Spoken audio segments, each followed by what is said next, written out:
The entire gym went silent. Jake's loud laugh, the sound that always ruled the hallways, suddenly turned into a cry of pain as his hand twisted unnaturally, his fingers bent backward, his eyes wide in shock. Everyone froze, unable to process what just happened. And at the center of it all stood Emily Carter, the girl he used to mock, the cheerleader he just humiliated minutes ago. But this time, she didn't cry. This time she fought back. Nobody knew then what Emily had survived before walking into that gym, or how the quietest girl on the team had learned to stand up to monsters. This was not just about revenge. It was about finally taking her power back. Emily Carter was the kind of girl everyone noticed but no one really knew. Beautiful, graceful, and always smiling, she was the kind of cheerleader who made everything look perfect. But behind that perfect smile was a secret. Her father, a retired Marine, had passed away 2 years ago after a long battle with cancer. He was her hero, the man who taught her discipline, kindness, and how to defend herself when the world wasn't fair. Before he died, he told her one thing she never forgot, Tor. You don't need to fight to hurt people, Emily. You fight to protect what's right. But high school was cruel, and after her father passed, Emily's light dimmed. She stopped performing her flips with confidence, started wearing baggy jackets over her cheer outfits, and spoke less in class. That's when Jake Reynolds noticed her. Jake was the captain of the basketball team, arrogant, handsome, and used to getting away with anything. He liked to make others small, especially when he felt insecure himself, and Emily's silence made her the perfect target. It started small, a few jokes about her, grandma jackets. Then, whispers in the locker room. Why does she wear that thing all the time? Maybe she's hiding something. But it all escalated during the school pep rally. The gym was packed with students. Music was blaring, banners hung everywhere, and teachers smiled, trying to keep things under control. The cheer team lined up for their performance. Emily was nervous, her palms sweating, her throat tight. This was her first big event since her dad's death, and she wanted to make him proud. When the team's final cheer ended, Jake grabbed the mic from the announcer. "Hey everyone!" he shouted, his voice echoing through the gym. "I think our cheerleader Emily's hiding something under that jacket." The crowd laughed. Emily froze. "Seaman!" "Emily!" Jake teased. "Don't be shy. Let's see what's underneath that jacket." Before she could react, he reached out and wrenched the jacket off her shoulders. The gym gasped. Underneath was a long, faded scar running across her upper arm, a mark from a car accident years ago that left her self-conscious ever since. She stood there, eyes wide, trembling. As the crowd fell silent, Jake blinked, realizing what he had done, but instead of apologizing, he smirked. "Didn't know you were a warrior, Emily." Laughter erupted. Tears burned her eyes. She grabbed her jacket and ran out of the gym, heart pounding, the echo of their laughter chasing her down the hallway. Outside, she fell to her knees behind the bleachers.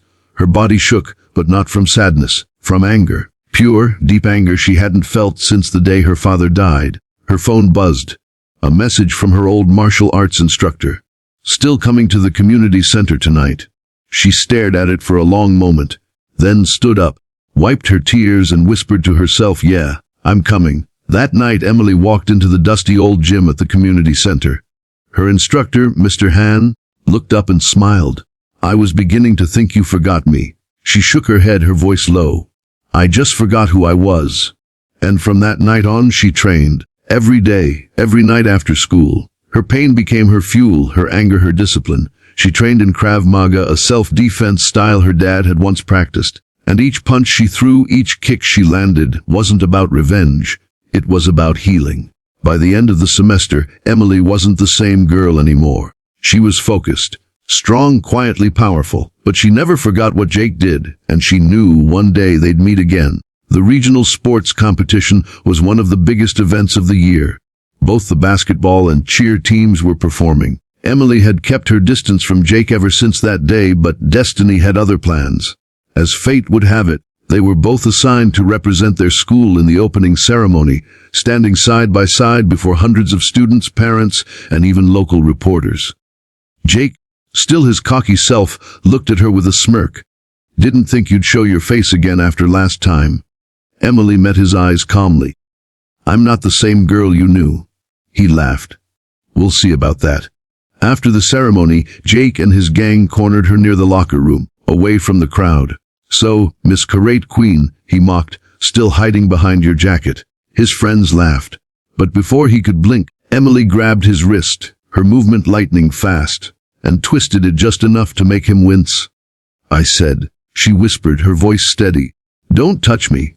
He tried to pull away, but she held firm. In seconds, she shifted her stance, a move her father taught her, and bent his fingers back with precision and control.